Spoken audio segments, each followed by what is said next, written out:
Miyerkules na ngayon, ikasampu ng Hunyo 2026. Isang breaking development, ang tabanan po ninyo mga detalye. May pinabagsak na US helicopter ang Iran at bilang ganti, ang Amerika naman ay naglunsad na naman ng ganting airstrike.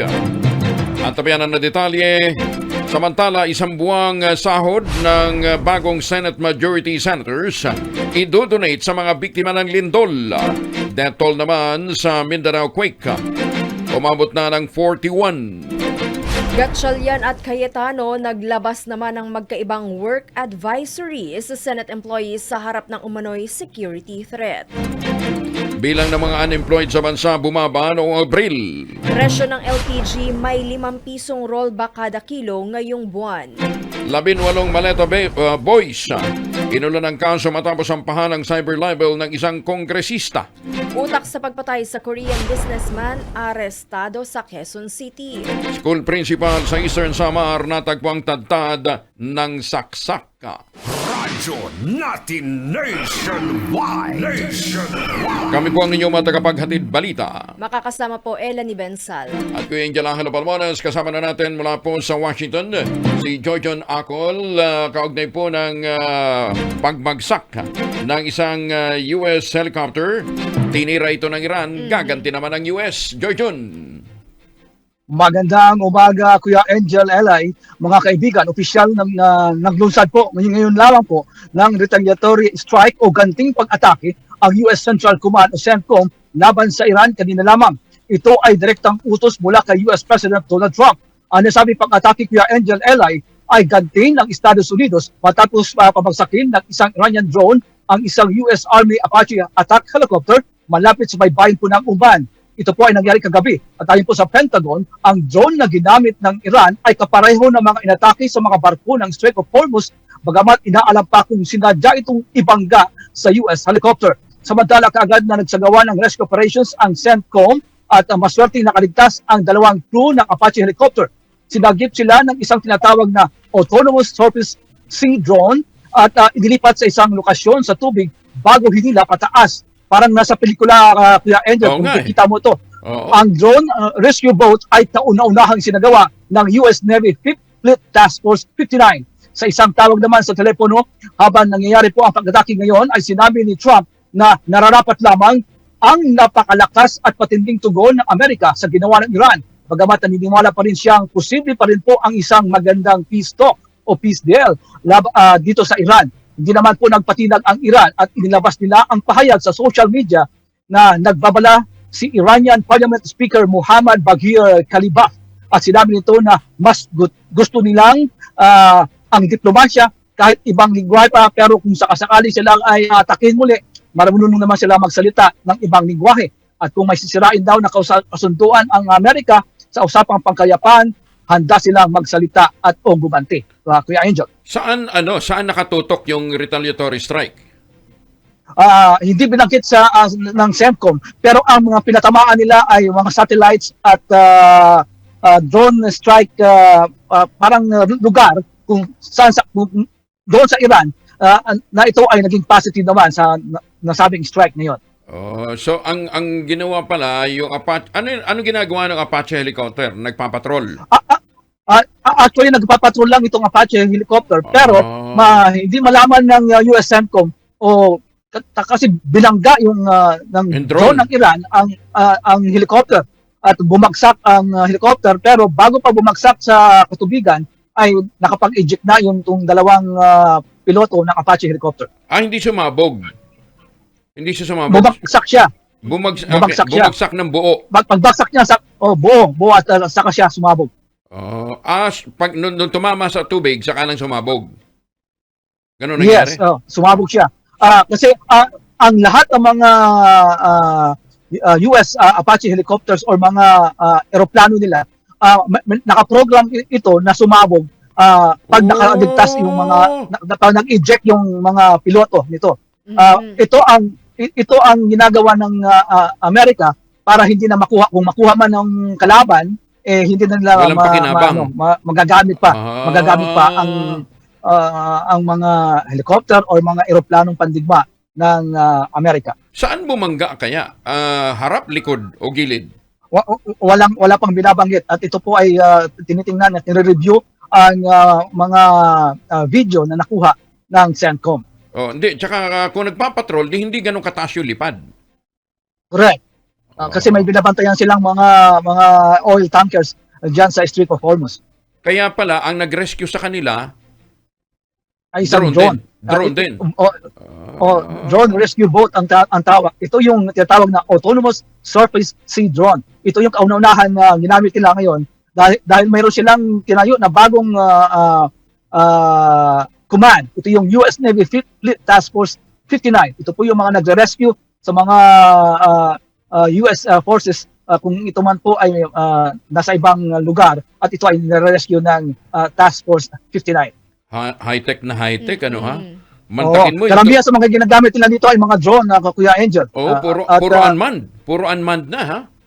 Galing. Yes, ito yung kauna-unahan nilang sinagawa na pag-rescue dito sa katubigan dyan sa Strait of Hormuz at malapit sa Oman. Naku, minalas ang Iran, mainit ang ulo ni President Trump. Talo kahapon ang Knicks. Ang galing ng hula mo. sabi ko, sasamahan ko ng 10 di ba? Mukhang magiging 2-all yan. Para siyempre, hanap buhay, NBA. Magiging 2-all diba? yan. Pero hindi masyadong si Dylan hindi masyadong nag-perform, ha? Ang hinala ng mga eksperto para kailangan lang talaga na malapit lang yung score. Para yung convincing. Ating mga nanonood sa NBA ay ma-excite lalo. Para convincing yung panalo. Correct. Hindi naman ganun ka hindi. Ano nga pangalan ng yung yung poste ng matangkad pero hindi ko mabigkas yung apelyido, napakahaba. Mahaba nga. Pero tangkad, ha. Ang galing. Yun ang matangkad na talagang nagdadunk. At saka payatot pa, di ba? Titip to lang, abot na yung si Wemby. Wemby, tama. Titip to lang, abot na yung ring, di ba? Ang lupit. Correct. Matangkad na matangkad. May lahing Afrikano ito . Anyway, sige, congratulations. Update pa kami, ha. Magkano ngayon ang Brent crude? Ang kagandahan nito, Kuya Angel, hindi kanong tumataas ang Brent crude. Actually, ito ay bumaba sa 91 hanggang sa 92. Naglalaro ito sa 91 at 92 dolyares kada bariles. From 94, ha? From 94, bumaba ito. Hindi ko nga alam kung bakit. Pero, ewan ko. Pero ito yung ngayon ang namomonitor ko sa mga oras na ito. Sana naman, sumunod din ang Pilipinas. Pababa na yung Brent crude. Dahil dito, pataas ng pataas, Di ba? Oo. Mabuti pang LPG bumababa. Sige. Joyjon, maraming salamat. Balik sa inyong dalawa. Si Joyjon ako live mula po sa Washington, D.C. Radyo natin nationwide. Nagkasundo naman ang Bangkong Majority Bloc na i-donate ang kanilang isang buwang sweldo sa mga biktima ng magnitude 7.8 na lindol sa Mindanao. Ayon kay Senator Ping Lacson, nagkasundo ang grupo na pag-isahin ang kanilang tig 300,000 pisong sweldo para makalikom ng kabuang 3.6 million pesos. Samantala, hinimok naman ni Lacson ang mga miyembro ng minority bloc na sumama sa inisyatiba dahil pare-pareho naman umano silang mambabatas ng bansa. Gagamitin ang malalikom na pondo para sa pagbili ng mga pangunahing pangangailangan ng mga naapektuhan tulad ng pagkain, malinis na tubig, gamot at mga temporary shelter. Samantala, umakyat naman na sa 41 ang bilang ng patay. 450 naman ang sugatan habang tinatayang nasa 40 ang gusaling gumuho matapos yanigin ng 7.8 magnitude na lindol ang Mindanao noong Lunes. Ayon sa mga lokal na ahensya, ilang bayan pa rin sa Sarangani ang pahirapang maabot dahil sa landslide at sirang mga kalsada, kaya tanging helicopter lamang ang ginagamit para ma-rescue ang mga residente. Samantala, mahigit 60 pasyente ang inilabas mula sa ospital at pansamantalang inilagay sa labas ng gusali matapos ideklarang hindi ligtas ang gusali dahil sa pinsala. Sa ngayon, iniutos ni Pangulong Ferdinand Marcos Jr. sa mga ahensya ng gobyerno na tiyakin ang kaligtasan ng mga pasyente at agarang tulong ng mga naapektuhan. Pinalawig naman ng Bureau of Internal Revenue ang deadline sa filing ng payment, documents submission at iba pang mga requirements sa mga lugar na tinamaan ng magnitude 7.8 na lindol. Hanggang June 30 ang deadline. Ayon kay BIR Commissioner Charlito Mendoza, epektibo ang naturang kautusan sa Revenue District Offices ng General Santos City, Sarangani at South Cotabato na lubhang naapektuhan ng malakas na pagyanig. Sa memorandum na inilabas ng BIR, hindi maaaring patawan ng multa, surcharges at interest ang mga taxpayers na hindi makakahabol sa original na deadline na June 8 hanggang 29. Gayunman, obligado pa rin ang mga ito na iproseso ang kanilang mga buwis sa loob ng extended deadline na June 30. Iginit ni Mendoza, alinsunod dito sa direktiba ng Pangulong Bongbong Marcos Jr. na whole of government response para masuportahan ang mga komunidad na napinsala ng lindol at mapabilis din ang recovery efforts. Ipamamahagi naman ang Bureau of Customs sa mga nakumpiska nitong produkto sa mga biktima ng magnitude 7.8 na lindol sa Mindanao. Layunin ng inisyatibang ito na gawing kapaki-pakinabang ang mga nakumpiskang produkto sa pamamagitan ng pag-donate sa mga ito sa mga komunidad na apektado ng malakas na lindol.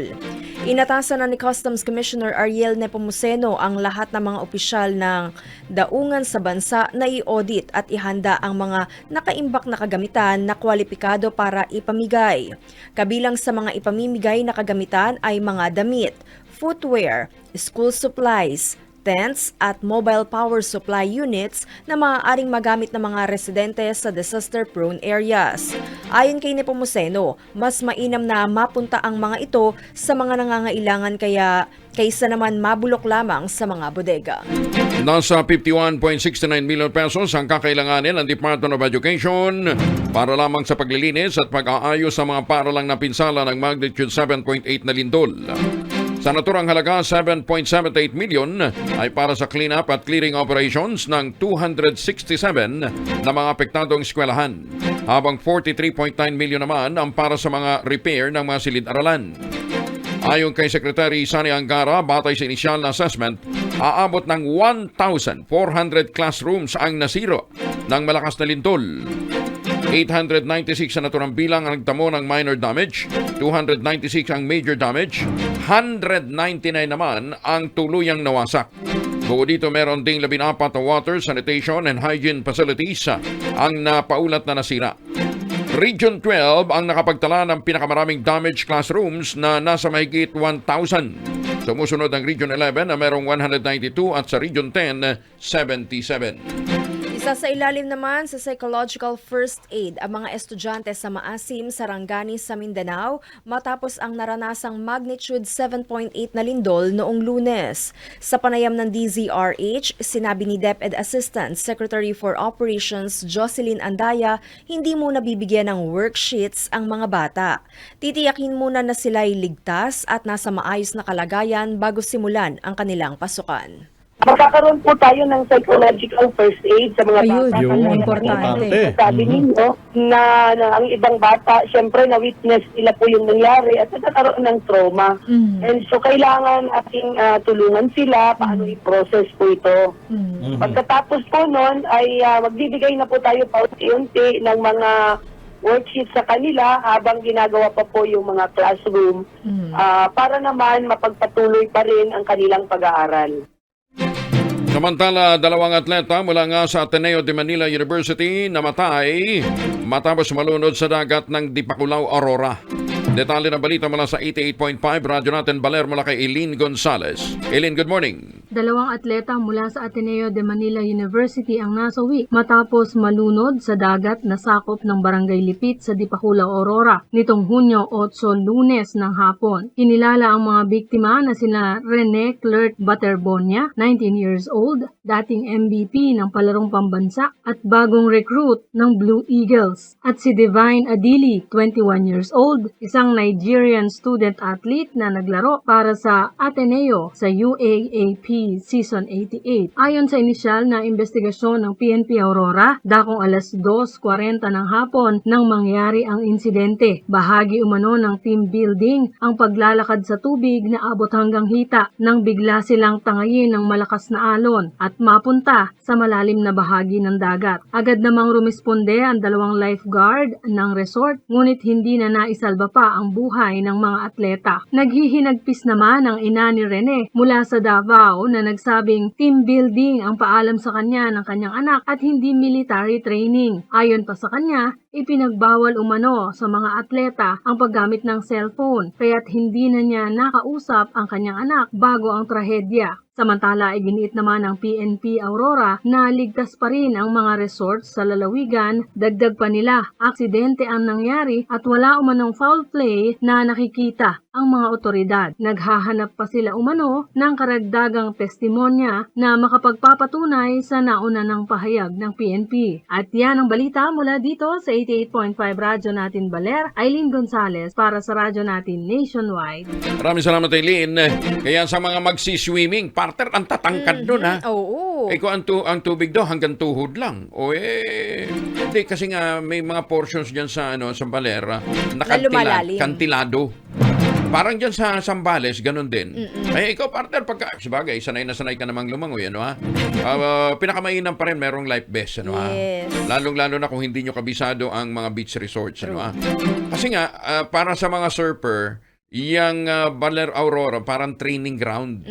Diyan ka mag-aaral. Ngayon, pagka bihasa ka na, tsaka ka dumayo ng Siargao. Ayun. Oo. Kasi yung mga yung mga nagtitrain ng surfing sa Siargao, abala na sa mga apam. Hindi naman.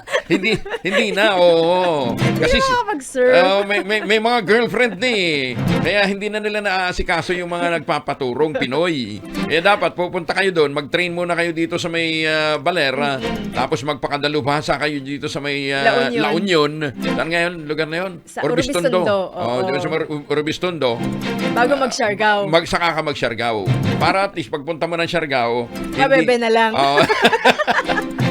hindi yung manonood ka na lang na ng mga foreigner, ano ha? Pero believe ka sa Siargao ngayon, partner, ha?